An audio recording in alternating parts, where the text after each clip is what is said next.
On regarde les exercices prévus pour aujourd'hui. En français, on va reparler du participe passé et de le retrouver parmi les autres formes du verbe, comme la forme conjuguée ou la forme à l'infinitif. Donc on a trois exercices différents. Dans le premier exercice qui est là, on vous demande de choisir entre le verbe sous forme participe passé et le verbe sous forme conjuguée. Alors pour les reconnaître, dans cet exercice-là, c'est pas toujours le cas, mais dans cet exercice-là, on a des... Alors, évidemment, mon crayon il marche pas bien. Tant pis, on va le faire avec le doigt. Donc la forme conjuguée, c'est celle qui va se terminer avec un T. Hein, et la forme participe passé, c'est celle qui se terminera soit par un I, soit par un U, selon les verbes. Pour les reconnaître, je rappelle, qu'est-ce que c'est qu'un verbe, enfin, comment est-ce qu'on reconnaît un verbe conjugué? C'est un verbe où on peut mettre ne pas, ne avant et pas après. Et puis, donc si vous pouvez mettre ne pas, bah, c'est que c'est la forme conjuguée. Et puis pour les participes passés, la plupart du temps, il est avec un verbe être ou avec un verbe avoir. Donc si vous voyez le verbe être ou le verbe avoir pas trop loin, c'est que c'est le participe passé. Donc, voilà pour ce premier exercice. Deuxième exercice, enfin il y en a deux pour le coup. Il faut cette fois-ci choisir entre le participe passé et la forme infinitif du verbe. Le participe passé dans ces exercices, il se terminera par « et », toujours.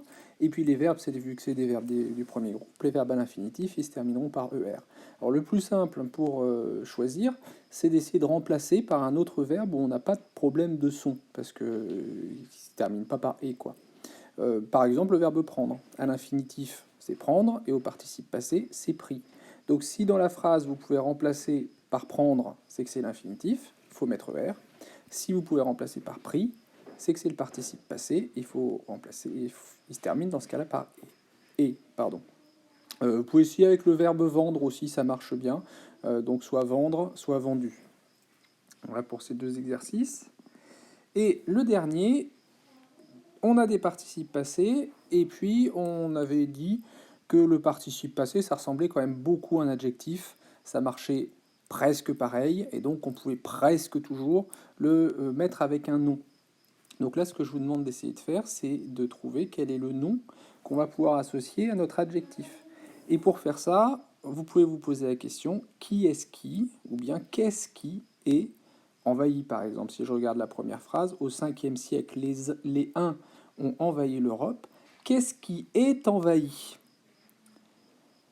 Et comme ça, vous pouvez relier avec le nom qui correspond à notre adjectif, enfin à notre participe passé qui ressemble presque à un adjectif. Ouais, que ça sera important ça, parce que c'est grâce à ça qu'on pourra savoir si l'adjectif on doit l'accorder ou si on ne doit pas l'accorder. On y reviendra. Ensuite, en mathématiques, alors quelques petites activités préparatoires, histoire de se réchauffer un petit peu le cerveau. Je vous ai mis deux suites de nombres. Alors, il y a un moyen de passer d'un nombre à l'autre. Donc la première suite de nombres, 1, 2, 4, 8, 16. Comment est-ce que j'ai fait pour passer de 1 à 2, puis de 2 à 4, puis de 4 à 8, puis de 8 à 16? Il y a une règle, hein, ça ne peut pas changer. Si vous avez trouvé la règle, eh ben vous allez pouvoir écrire les trois nombres qui suivent. Après, j'ai une deuxième suite de nombres, et évidemment, c'est une deuxième règle, elle est différente que pour la première suite de nombres. Et si vous la trouvez, vous pourrez écrire aussi les trois nombres qui suivent. Ensuite, une petite activité où je vous demande de trouver combien de fois est-ce qu'on utilise le chiffre 5 si on doit écrire tous les nombres de 100 à 200.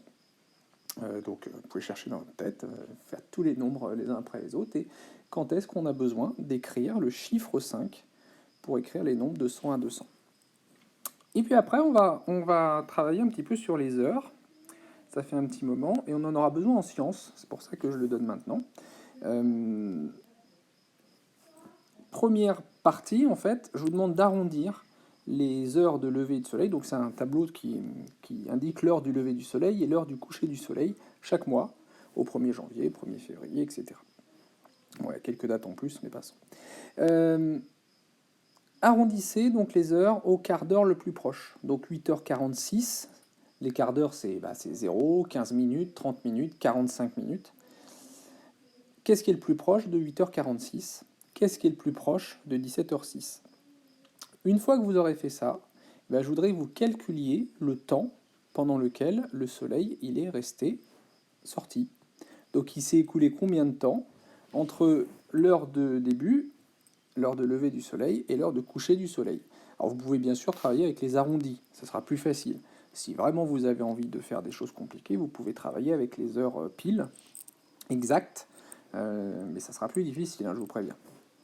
Normalement, on devrait essayer d'être en visio avec la maîtresse qui sera en classe, dans la classe de CM1. Donc on essaiera de faire cette activité de mathématiques tous ensemble, si jamais ça marche, si jamais ça fonctionne bien. En lecture, vous avez une fiche de lecture fluide, hein, les 2 pages de lecture. Et puis, en sciences, on va réutiliser le tableau que vous aurez complété pendant les mathématiques. Alors, si vous n'avez pas réussi, bah, vous pourrez prendre le tableau corrigé, hein, et je vous demande de tracer des graphiques. Alors, je vais vous faire une vidéo, hein, pour vous expliquer comment est-ce qu'on fait ces graphiques. Donc, il y a des courbes, et puis il y a des graphiques qu'on appelle des graphiques en barres, qui vont nous permettre de voir la différence dans le temps que le soleil reste levé au cours de l'année. Voilà, bon courage!